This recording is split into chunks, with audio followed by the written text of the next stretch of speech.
So we've completed Masechta Makos yesterday. We made a siyum on Masechta Makos. You know that it says in the Sforim that the Malach for Esav is called Samuel, and they say that Samuel is an acrostic of Siyum Masechta Ein Lases, that he goes out of his way to try to prevent people from ever concluding a Masechta. And Baruch Hashem, we finished another one, and now we begin in Masechta Shavuos. 2 years ago, between Pesach and Shavuos, we learned Masechta Sotah. Masechta Sotah is a Masechta that has 49 dafim, and in the Chassidish world, that's what they learn starting from the second day of Pesach until Shavuos. Masechta Shavuos also has 49 dafim, and in the literature world, they learn Masechta Shavuos between Pesach and Shavuos. Even though they're both called Shavuos, obviously it means different things. But one of the reasons why Shavuos is called Shavuos is because the Eden at Matan Torah made a vow that they will keep the Torah mitzvahs. So there's a direct connection between Masechta Shavuos and the 49 days between Pesach and Shavuos. We should have started then on Pesach. Sorry? We should have started on Pesach then. We should have, but the timing just didn't work out. However, talking about Hashgacha Pratis, in this Mishnah today, we're going to learn about a Metzora, which we were just read in the Torah today. So this Mishnah is one of the longest Mishnahs in Shas. Sanhedrin, the first Mishnah Sanhedrin was probably more words. And this Mishnah is going to take up the entire daf, practically. So basically, we're going to learn 4 different concepts, but we're going to try to bring out a rule where you have 2 principal rules. Any certain mitzvahs have 2 principal rules, which are clearly written in the Torah, and then you have 2 ancillary rules, which are also Mahat Torah, but they're not so mefurish, they're not so explicit in the Torah, and we derive it different ways as the Gemara going through. The Gemara being 4 different examples of it. 2 the Gemara is going to focus on, and 2 the Gemara won't focus on at all, because we already learned it we learned at least one of them previously, many years ago, in Masechta Shabbos. Okay, so we'll begin over here. Shavuos, the Mishnah begins at Beis Aleph. Shavuos, Shtayim Shehein Arba. There are different kinds of Shavuos in the Torah, and we're going to, Masechta Shavuos is going to deal with the 4 different kinds of Shavuos there are in the Torah. One Shavuos is called a Shavuos Bitui. Bitui literally means to express, to utter with your mouth. Shavuos Bitui means you say, I will do something, I won't do something, or I did something, or I did not do something. These are Shavuos that are expressions of your mouth. It's called Shavuos Bitui. We also have a Shavuos Shav. Shavuos Shav covers a whole range, but generally speaking, Shavuos Shav means a Shavuos which is a waste of words. And there are a number of examples. For example, one example of Shavuos Shav is you swear that the sun is the sun. The sun is the sun. Everyone knows the sun is the sun. So that's called a Shavuos Shav. The example Rashi gives that you swear on the Evan that a stone is a stone, gold is gold. That's called a Shavuos Shav. A Shavuos Shav also is if you swear that gold is silver. Everyone knows that it's not. So therefore, it's a Shavuos that you said words for no reason. It's in vain. That's also Shavuos. A Shavuos Shav is another thing. Is you make a Shavuos, something that's impossible to happen. It's impossible ever to happen. You made a Shavuos about it. That's a Shavuos. No, any Shavuos that's a waste of words is called a Shavuos Shav, which is actually the 3rd dibur. The Shav is the 3rd dibur in the 10 Commandments. And then you have a thing called Shavuos Ha'edus. Shavuos Ha'edus is where you're asked to say Edus, and you swear, I have no idea what you're talking about, I didn't see it. And later on, you admit that you actually did. So it's called a Shavuos Ha'edus. There's a set of laws regarding that. And then you have a Shavuos of a Bezdin. The Bezdin makes you swear, like Moed B'Miktzas, the Bezdin makes you swear. There are different examples where the Bezdin makes you swear. These are all Shavuos from the Torah. And then you have other Shavuos, or an Eidech comes in from a Bezdin, they make you swear. So now we're going to talk about Shavuos. Says the Mishnah. Shavuos Shtayim Shehein Arba. There are 2 principal Shavuos which turn into 4. What are they exactly? We'll spell it out later, but just quickly mean. So 2 is I will eat, and then you don't, or I won't eat, and then you do. Now, what we're going to learn, what's in common of these, what do you call it? of the Shavuos Shtayim and the case of Tumah, which we'll talk about in a minute, is you bring a very unique carbon. The carbon you bring is called a carbon oile v'yoyed. In contrast to all other carbonates, you bring is a fixed carbon, either you bring a female, a male. Here you bring a carbon oile v'yoyed. It's commensurate to how much you can afford.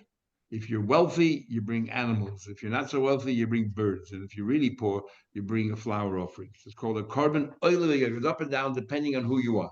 And there's a whole discussion in the Gemara. We'll learn in Erech and other places what happened. You started when you did that Veda, you were rich, and then when you came time to bring the carbon, you were poor, or the converse. What happens then?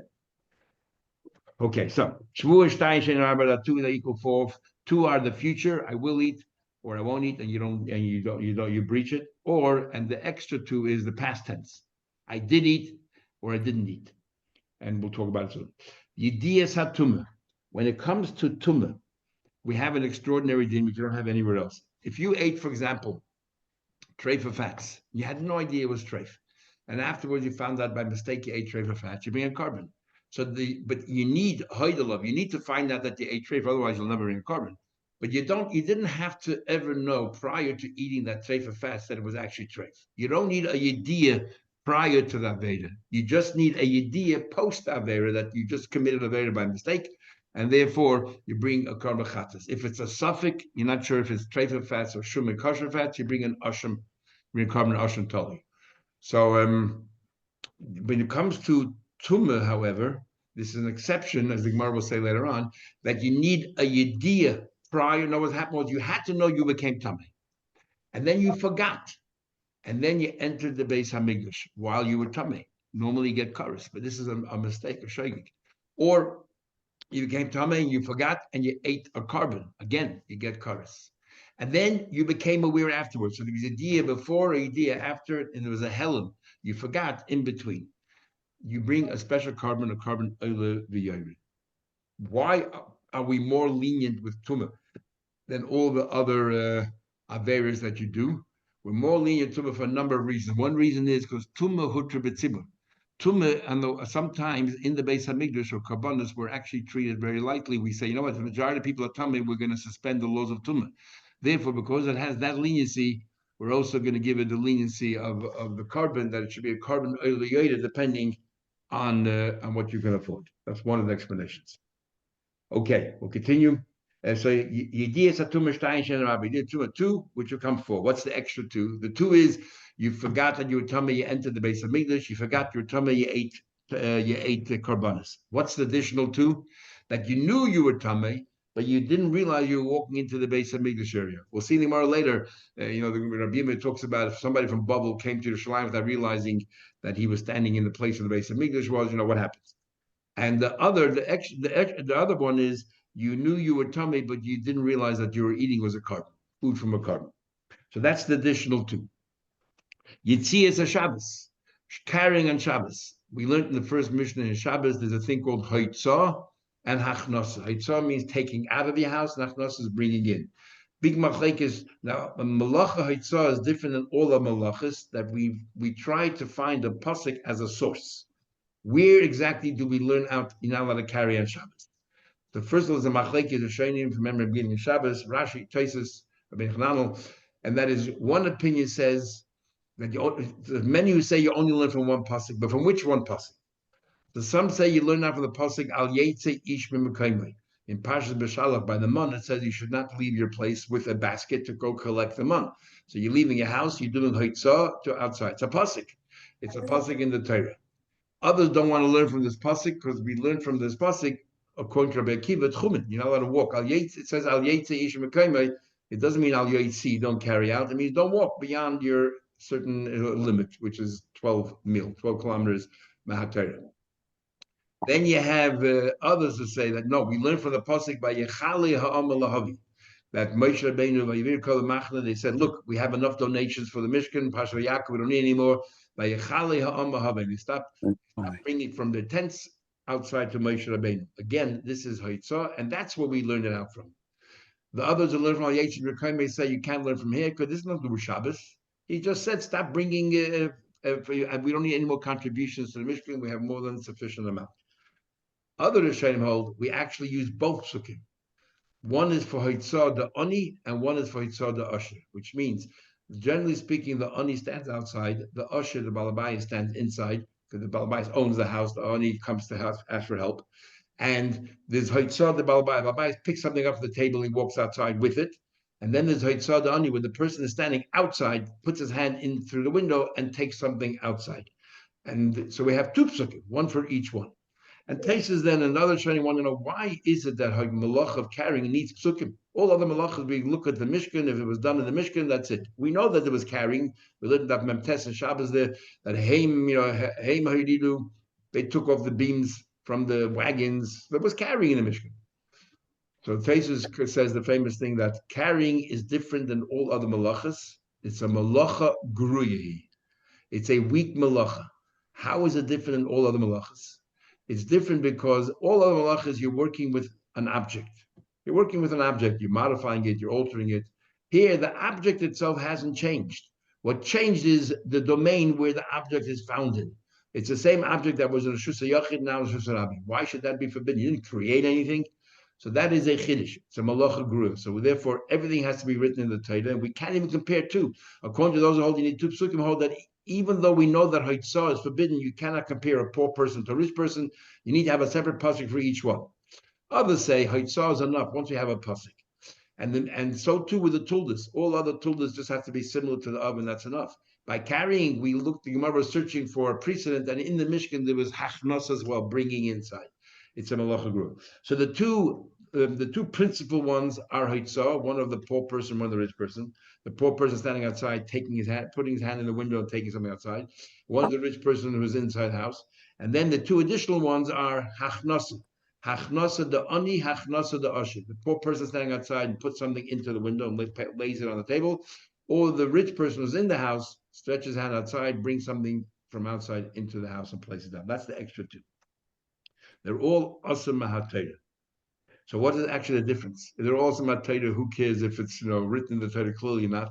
One of the differences are if you only have one carbon chatas, you got to bring two. You did two of these malachas. You did haitzah and achnasa. You only have one carbon chatas. For which aveda should you do it for? So you do it for the one that's written in the Torah mefurish, which is the haitzah. Next one is maris negoim. We read in this week's parsha. So you have seis or beheres. Seis is white like wool. Beheres is snow white. And then it says seis sapachas a beheres. So sapachas is not the name of a particular leprosy. Sapachas means secondary, a secondary one. So each one of them has a sapachas. Seis has a sapachas, which is the color, the white of an egg. And the beheres, the snow, has a sapachas, which is chalk, plaster. And that's a sapachas of that. So there's two main ones, and then there's two we learn out. It's number four.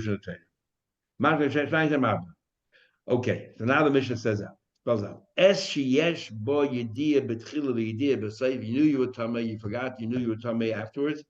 The hela time, and in between you forgot that this is the base. You forgot that you were tamei and you ate the carbon, or you walked to the base of Mikdash. Hadeza ba'oil. What kind of carbon do you bring? You bring a carbon oil depending on how much you can afford. Yes. Now, okay. Now we have different carbonas. We have a carbon on Yom Kippur. On Yom Kippur, we bring three carbonas. I'm just giving you a quick introduction when this time is going on here. On Yom Kippur, we have three carbonas. One is the Seir Hanasa Bifnim. They bring a goat and they would take the blood and sprinkle it on the pareiches for the Kodesh Kadoshim. And that's coming for kapara, for something. What's it coming to be mechap? Then you have the Seir, the carbon musaf that's done on the outside Mizbech. And that is mechaper. What's that mechaper? And then you have the Seir HaMishtalech. You have the goat that you toss off the cliff.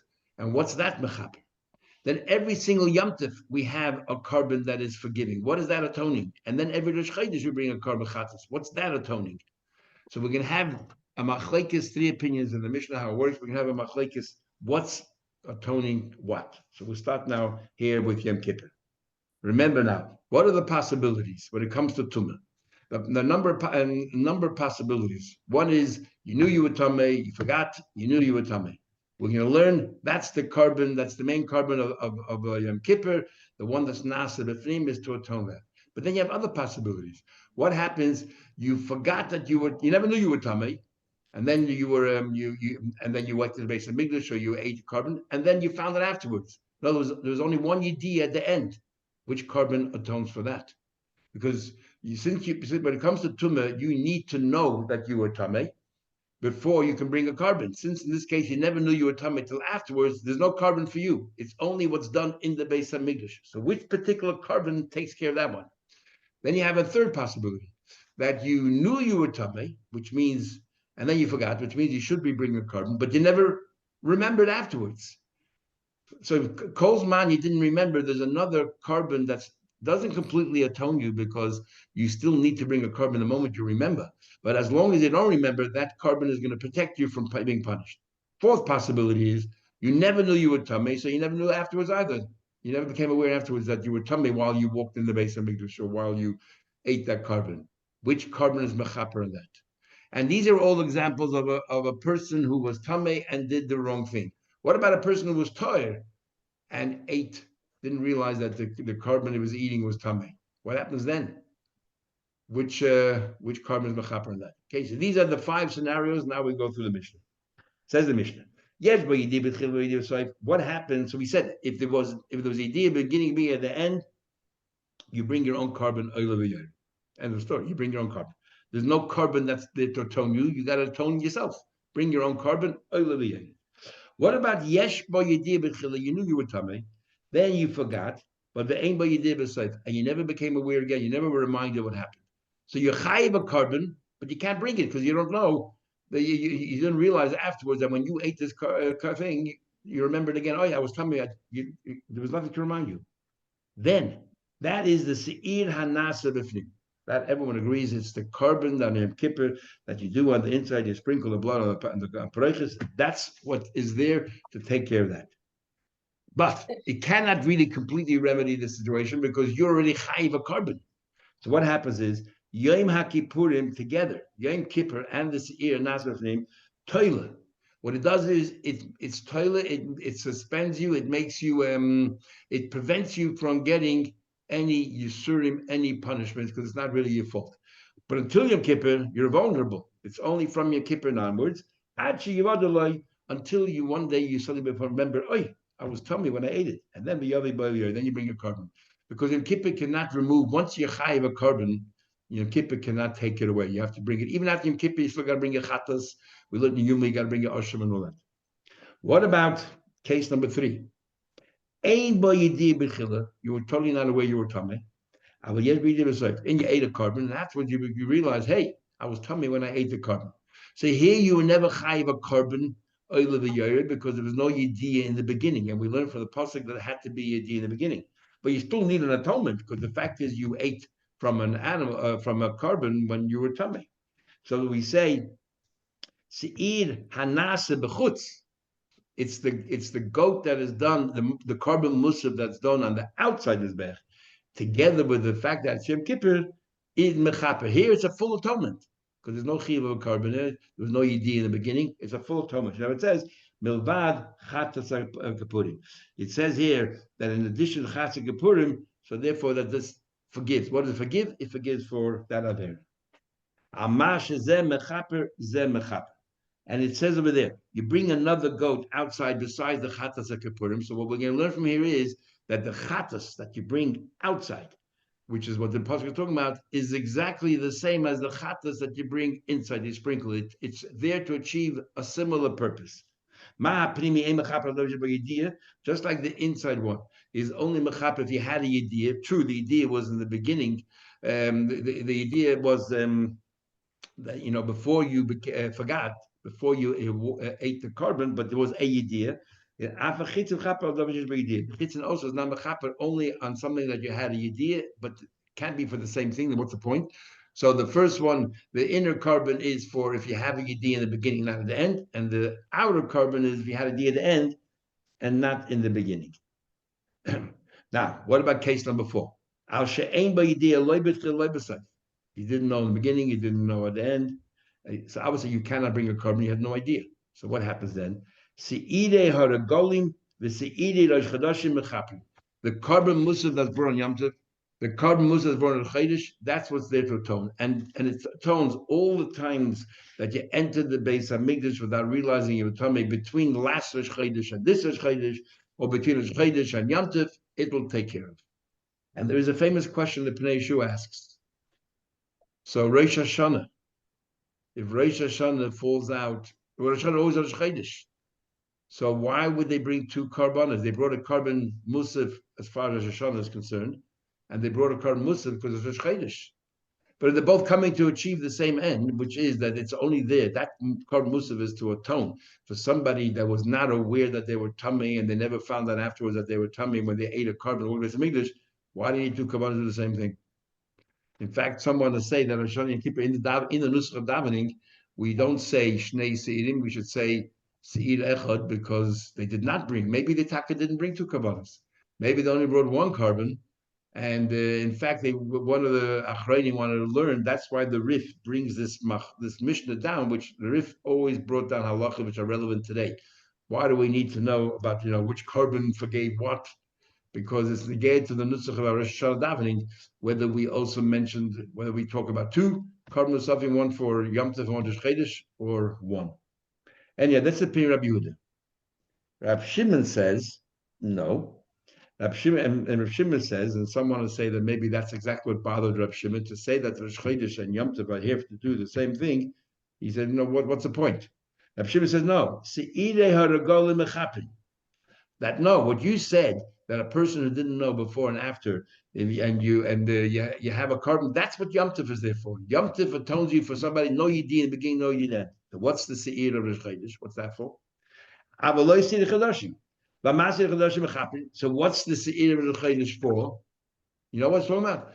It's something totally different. Al hatoir. Till now we were talking about a Talmudic person who forgot that he was Tameh and he ate here, walked in there. We're now talking about a person who was tired, a person who was tired, and he ate, let's say, a carbon that turned out to be Tameh, and that person as well needs a kapara. There's no carbon for it. So what's the kapara?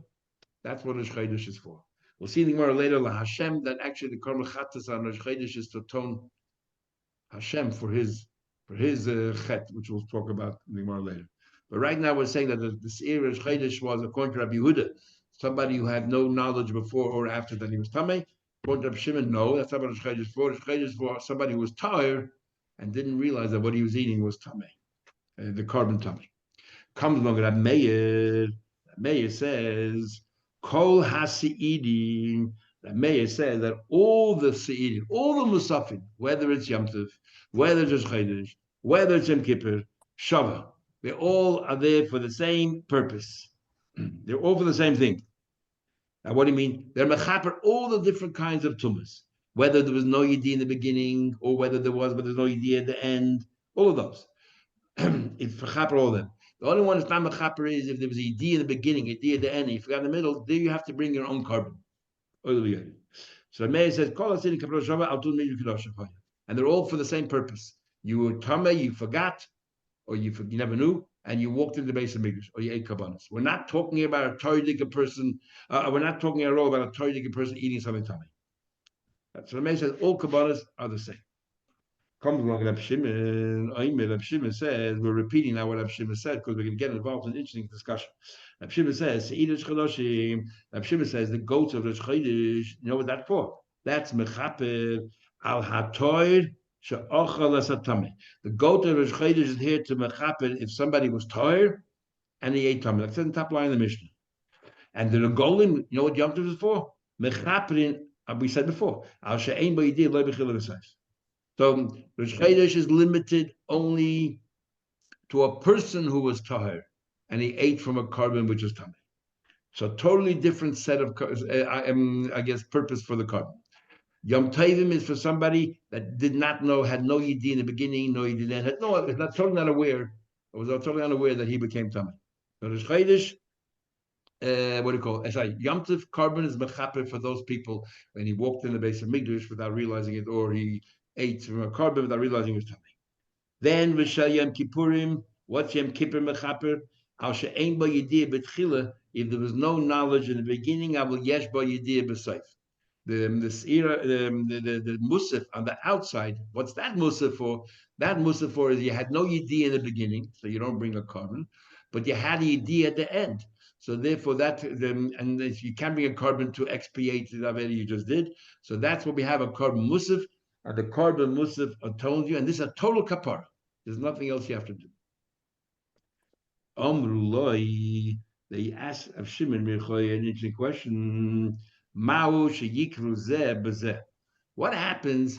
You had a carbon musaf set aside on let's say on Yom Kippur, and then it walked away, wandered away. You lost it. You have no idea what it is. You brought another carbon in its place, and then suddenly it comes Yom Tov, and you found the original animal. Can you bring this carbon as a musaf for Yom Tov? Because you already set it aside. You already consecrated for carbon musaf. Okay, it was for Yom Kippur, but it passed Yom Kippur. Can you bring it on Yom Tov? Can you bring it on Rosh Chodesh? And Amrullah, the contract made, there's no problem. Because all the carbonas, all the carbon musafim are there for the same purpose. So it's nothing wrong with taking the animal from Yom Kippur and bringing it on Yom Tov as well, or bring in a shchait, because they're all there for the same purpose. The question is Rav Shimon, who explained that each Yom Tov is each one is different. Each one has a different purpose. The purpose of Yom Kippur is for somebody who didn't know in the beginning but knew at the end, and the purpose of Yom Tov is someone who didn't know at all, not beginning at the end, and the purpose of the shchait is for somebody who's tired. So what happens? Can you mix the masafim or not? Amala Mashi Kruzebazeh. Amala Sadiku, you can. Alhamdulillah, said, what are you talking about? Because the kapara is not equal. How can you bring the carbon of Yom Kippur with the purpose is somebody who did not know in the beginning but knew at the end, and bring it on Yom Tov, where it's only there to be mechaper those who never knew at all? How can you change kabbalas?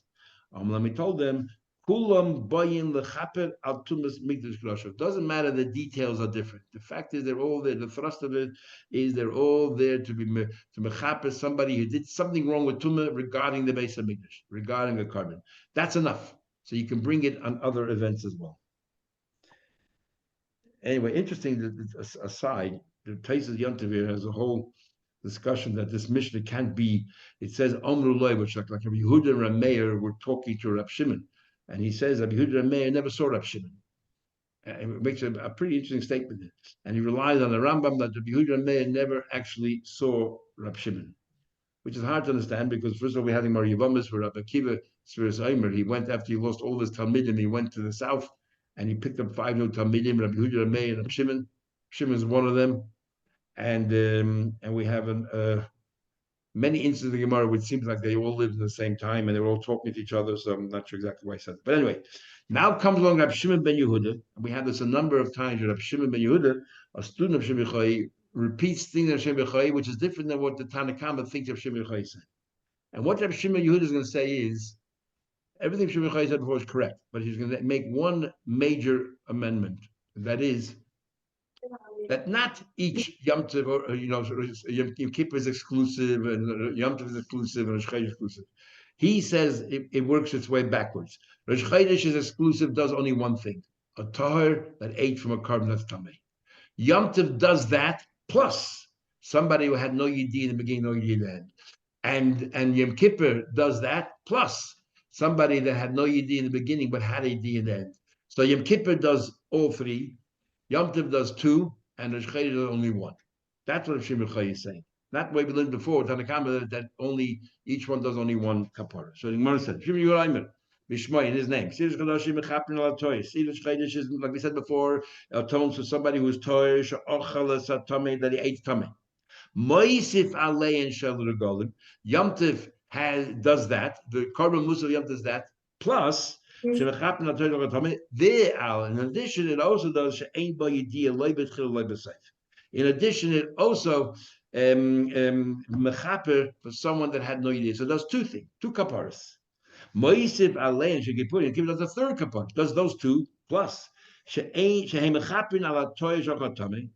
all, it's mechaper like Rosh Chodesh on somebody's Torah 8 tamei. Then it does like Yom Tov al she'ein bo yidil l'chila b'sayf. And then in addition, it does al she'ein bo yidil l'chila al yibid yisayf. You didn't know the game, but you know the end. So now they asked him a question. Can you, if the animal got lost, you brought a substitute, and now you found it, can you bring it on another occasion? Let's say Yom Kippur, can you bring it on Chodesh, on Yom Tov? Yes. Okay, it makes sense that Yom Kippur carbon can be brought on Rosh Chodesh, because remember, Yom Kippur carbon does three things. Yom Kippur carbon not only does it do what Yom Kippur does, not only do what does it mechaper what Yom Tov does, but it's also mechaper what the Chodesh does. So there's no problem taking that animal that was supposed to be Yom Kippur and bringing it on Rosh Chodesh, because it does exactly the same thing. But if the animal Rosh Chodesh got lost, and then you recovered it when you came Yom Kippur, how can you bring it up in Yom Kippur? Rosh Chodesh is limited only to one thing, only to what do you call it? A toy who ate tamei. It doesn't belong in a kippur. The kapara inshallah. How can he be involved in a kapara which is not its own kapara? Amalan kulam boyim lechaper al tumas mikdash. They all come from one idea, that it's mechaper. They're all there to be mechaper for somebody who's tamei, whatever. So it doesn't matter. The details are different. The thrust of it is the same. Then the Gemara says further, if somebody, let's say, bemazed, and here not arguing, Zodan bemazed tumas migdash b'kedasha, if somebody deliberately went into the base of Mikdash while it was tamei, or deliberately, and there was no warning, so it doesn't get, the punishments there, or deliberately ate from a carbon while it was tamei, you should know that this is pretty extraordinary. The seir hanase b'fnim, that same goat that is done b'fnim and you sprinkle it on the pareches, and Yom Kippur mechaprin. It's mechaper. A guy who did it b'shoigig. In other words, a guy who knew that he was tamei, he forgot, and he walked into the base of Mikdash, and he never found out. So we say that this seir nasa b'fnim will delay or will prevent you from being punished. It's toiling, but doesn't forgive you. But if you did it b'mezid,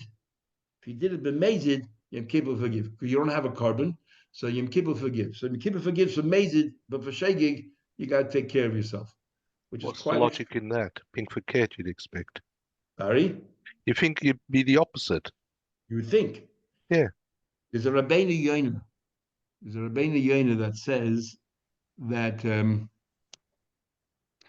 Yoina said, why is it that when it comes to an asham, you pay more than when it comes to a chatas? When it comes to an asham totally, when a person didn't know it was tray fats and not tray fats, you have to pay for that carbon more than a carbon chatas. You think it's the other way around. The carbon chatas, you deliberately did an aveda, you did an aveda, and so on. You should pay more than the guy who's not. You doubt whether he did aveda at all. And he basically says that when you know you did the wrong thing, eventually you regret it. You do tshuva. But when it's a suffix, when you yourself doubt, you start, convincing yourself it wasn't so bad. This was something anyway. This. You'll never do tshuva. So therefore, we have to alert you to the fact that it does require a tshuva, so you make you pay more money. So in a way, the same thing here. When it comes to mazid, you did an aveda, and you did the wrong thing. So it comes from Yom Kippur. We hope they know that Yom Kippur will take care of it. And the machlek is Rebbe and Rabbanan, whether you even have to do tshuva or the etzem itzuma sheyem mechaper. But when you did the shegig, it's sometimes hard to do tshuva because you think to yourself, it was a mistake. I didn't really want to do it, so it's not so bad. How much tshuva do I really need to do? So therefore, in a way, we say, well, no, you need to do tshuva shegig as well. So we're going to force you to continue down the path of bringing a carbon when you find out that in order to do the tshuva. Because on your own, we don't think you'll ever come to do tshuva. And then the Mishnah continues. Now, this is also interesting. What about Shara Vedas Shabbat? All other Vedas in the Torah, because Yom Kippur is mechaper everything. All other Vedas Torah, Hakalas, the easy ones, the Chamuras, as the Mishnah will spell out which mitzvahs are easy, which mitzvahs are the light ones, and which ones are the severe ones. Hasdainas, the liberal ones, Vashgagas, and the inadvertent ones. Hoida, whether you're aware, V'loi Hoida, whether you're not aware. Asei, V'loi says positive and negative mitzvahs, that's called the Kalas. Those are the lenient ones. Krises from Mrs. Bezin, chorus and punishment by bezin, those are considered the harsh ones, the stringent ones. Seir, all of these, Seir ha-mishtaleach mechaper. The goat that is tossed off the cliff, that is mechaper for all other avedas. It's mechaper for all of these avedas, everything in the Torah. And when it comes to tumah, the Seir ha-mishtaleach is only mechaper in a case where we said before that you didn't know at all. Then that was Echad Yisraelim, the Echad Kohen. It makes no difference if you're Yisrael. It makes no difference. Sorry, when it comes to Tumah, we didn't mention at all the Sir Shalech. It's only all other Avedas, or if it was Bemezid. And you say right now, this Seder Mishtalech works for everyone. Makes no distinction whether a Yid or a Kohen. We're all nischaper by the same Seder Mishtalech.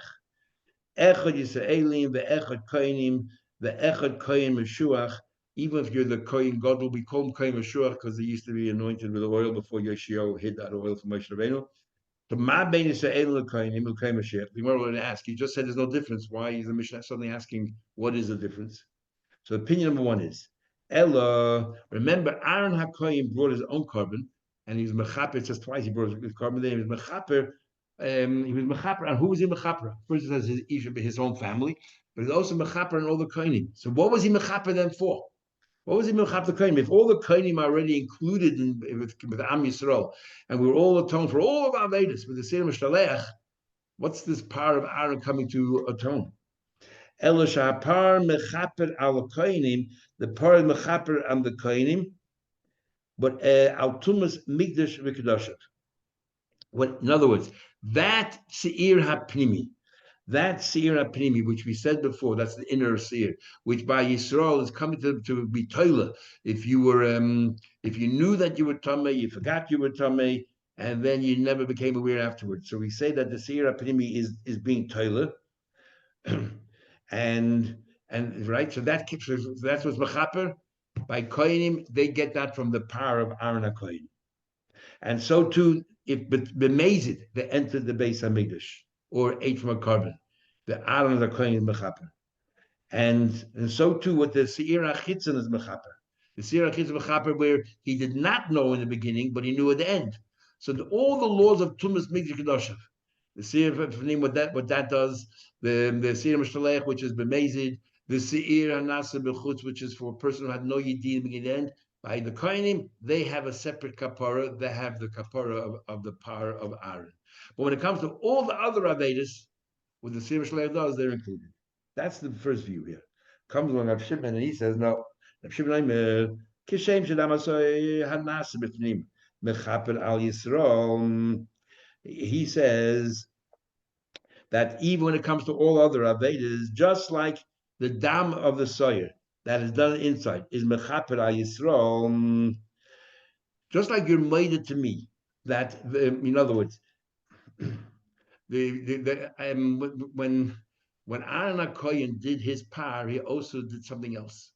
He did a vidui. He said vidui and confession. So Rav Shimon says, look, we're comparing the power of Aaron to the seir hanasa b'fnim. The seir hanasa b'fnim, there was no vidui. He just sprinkled the blood. So the par, just being makriv, the par is equal to the seir hanasa b'fnim, which means that just being makriv, the par, forgave the kohenim everything, all the kinds of tumas migdash v'kedosh. So what did the vidui of Aaron add? The vidui of Aaron added that the rest of the Avedas, the kohenim will be forgiven. So according to Rav Shimon, the par, the seir mishtalech was only for the Bnei Yisrael. For all the other Avedas, kalas, chamuras, hoida, beloy hoida, the shkagas, v'zdoinas, and the par of Aaron took care of the kohenim for that as well. That's where he argued. And we'll explain it later.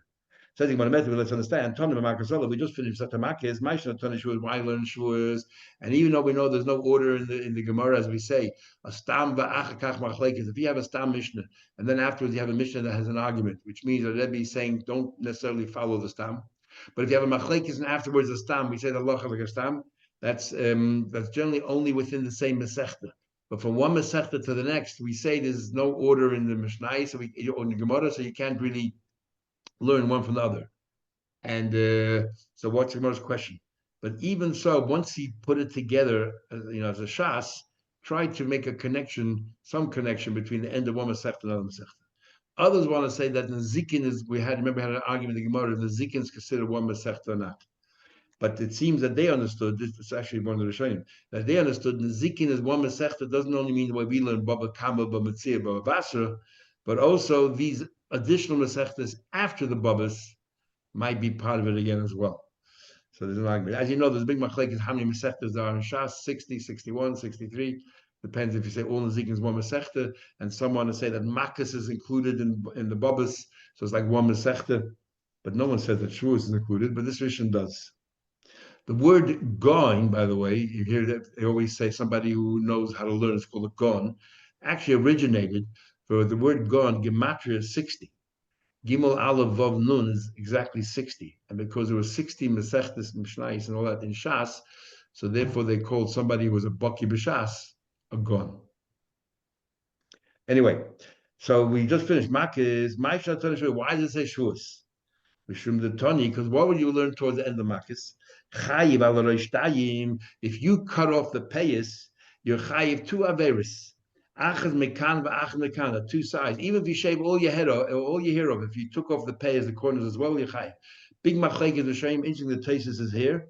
Not after Makis about if you the iser, because the iser of a beard is only using blades, a tar, using a razor, because you need geluach and hashchasa. What about when it comes to payas? So there are a number of Rishonim, including the Rambam, that learns that the only Isser Mahatorah of payas is if you use a razor. But if you cut it with a scissor, there's no Isser. Other Rishonim say that no, that razor, that beard has nothing to do with payas. It's two separate averas, and payas doesn't matter with a scissor or not a scissor. You're not allowed to cut your payas. Interesting, the Rambam also says you need only 40 hairs of payas to fulfill your mitzvah payas. But most other Rishonim disagree. You shouldn't touch your payas at all. Okay. Balazakin of the beard. So the way the Mishnah breaks it up is two. You're doing one thing, one act, and you get two avedas. Or hazakin the beard is shtayim mekan v'shtayim mekan v'achaz l'matah. The beard you have over two avedas on the right side. There's 5 opinions as to exactly what mahatayr is usher.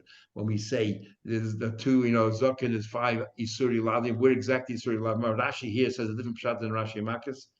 And so different shatim. And because of all that, Shulchan Aruch says you don't use a razor at all in any part of the beard because we don't really know which parts of the beard are the five isurim. And so therefore, you're doing one aveda equals 2. He's telling us Shavuos. Therefore, he says, Shavuos shtayim shen arba, 2 that equals 4. So more or less quickly, we'll just stop in a minute. Why over here? You want to talk about Shavuos, and then you throw in Tumah, and you throw in Shabbos, you throw in the Goyim. But in Masechta Shabbos, when we start off, you see it's a Shabbos, Shtayim shein arba b'fnim, Shtayim shein arba chutz. Nowhere does it say they're marish the Goyim and all those things. Why not? The Gemara does, but the Mishnah doesn't. The Latana little cooler. Amri, so we say Shavuos the Yediyas Hatumah the Gabe Hadod Exhibit.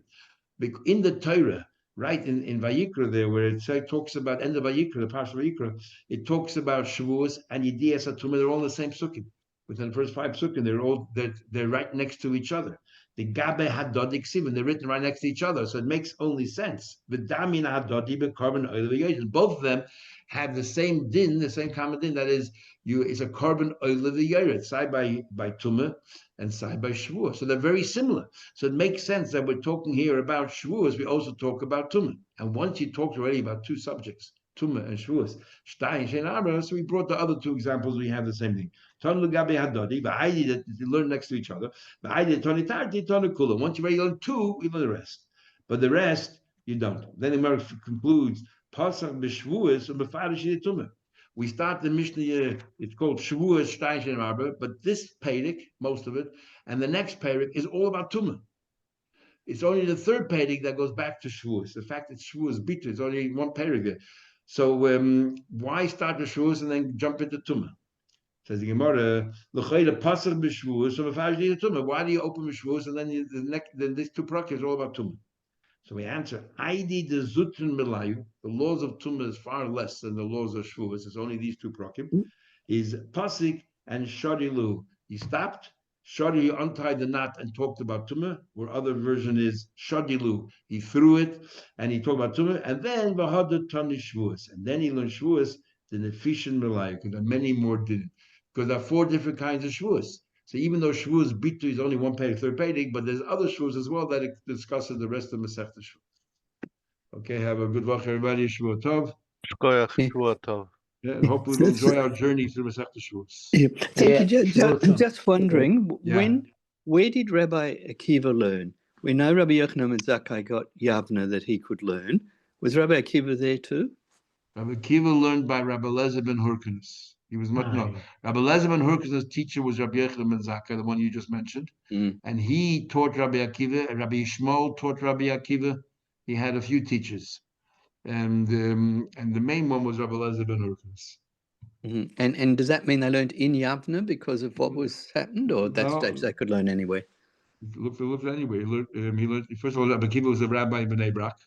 So in this, like we said in Haggadah, and we'll assume that his yeshiva was in Bnei Brak as well. Rabbi Akiva only started learning at the age of 40, and we know that. And interesting, Rabbi Yochanan ben Zakkai, the same thing. He also only started learning at the age of 40. So they weren't exiled by the Romans. Yeah, something about 40 that suddenly makes people a bit more serious, and take life more seriously. If you look at Hilchos Tshuva of the Rambam, you'll see that it connects with this Mishnah that we just learned. That's where he gets a lot of it, where he lists down the Averas and what's Beshoiket, what Yom Kippur's Mechape, not Mechape. We mentioned a few days ago, the Rambam writes a total of 207 loisasa that you get Malchus on, 207. So if you remember a few days ago, the Gemara wanted to know why it says Makah Rabba. You get many. If you did many more straps than you should, they deserve 39. We wonder why it says Rabba. So Rabba, we said it includes the ones that you did before. So somebody, I can't remember who it was, says that but Makah's Rabba is Reish Beis Hey. That's 207. And the Torah is telling you Makos, how many Malchus, how many Averas are there that you get Malchus for? Rabba, the numerical equivalent of the word Rabba. Anyway. Good luck. Okay, thank you. Good luck. Oh.